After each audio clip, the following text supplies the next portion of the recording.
Hi, this is a poster on eye-tracked evaluation of subtitles in immersive VR 360 video with Marta Brescia-Zapata and Pilar Orero from University Autónoma de Barcelona, Christoph Kreitz at SWPS University in Poland, and Chris Hughes from Salford in the UK, and myself from Clemson in South Carolina, the USA. All right, so subtitles are important for not only multilingual translation, but also for accessibility services. And while there are standards that exist for 2D immersive media, little has been explored in VR, AR, in 360 video, for example. And this is what our poster is about.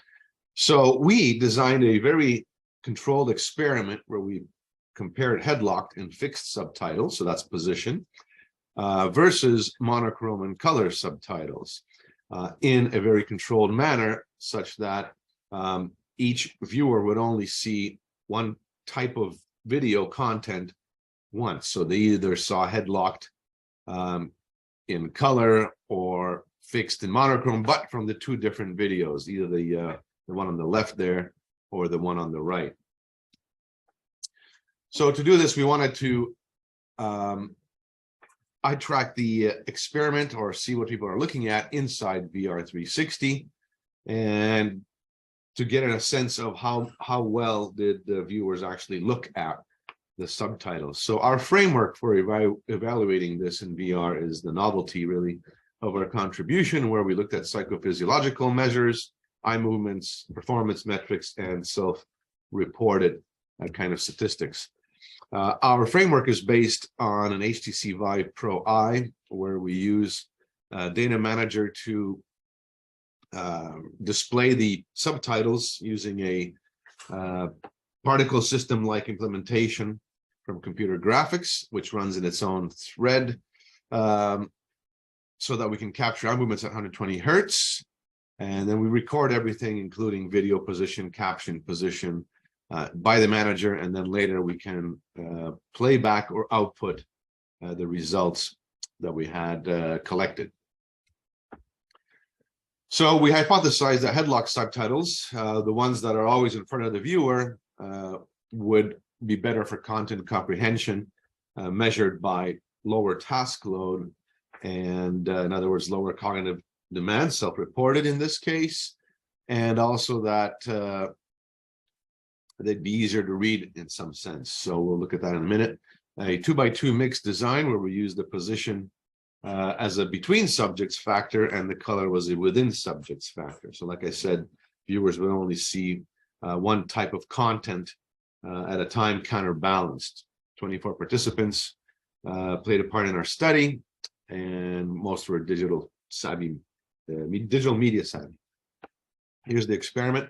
We started with a demographic questionnaire, calibrated the eye tracker inside the HMD, provided instructions, played the clip, and then obtained NASA TLX, so self-reported load questionnaire, video clip 2, counterbalance, so that the order of presentation was always different or balanced across subjects or participants, and then a debrief session to explain what was going on.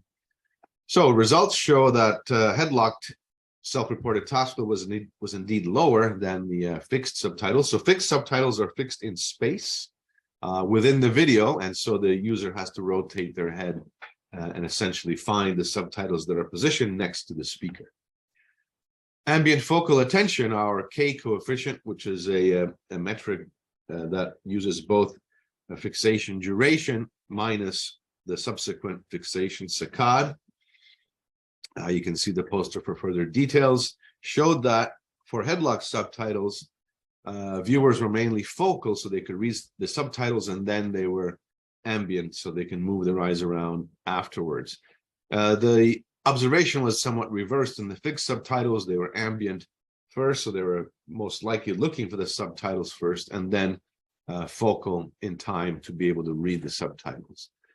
Total fixation time on the headlock subtitles between scene and subtitle was pretty much the same. So in other words, it allowed participants to see this as much of the scene and subtitles in a balanced kind of way, whereas the fixed subtitles allowed more viewing of the scene and fewer time on the subtitles. Now, that on the one hand, that is good because you get to see more of the scene as intended. You're not spending most of your time on the subtitles. On the other hand, it could also mean that you're basically having a hard time finding the subtitles that are positioned somewhere in the scene. So headlock are better, which was expected, and it allowed better content comprehension. As expected, we did not find much evidence in terms of impact of color in this particular instance, but I think this is a landmark study in the sense of processing eye movements as the participants are viewing subtitles in VR. Those are scarce in 2D, those kinds of studies, and even more scarce in VR. And hopefully further work on this, including more controlled experiments, will lead to better content comprehension and better use of subtitles in video, whether it's for accessibility purposes or translation.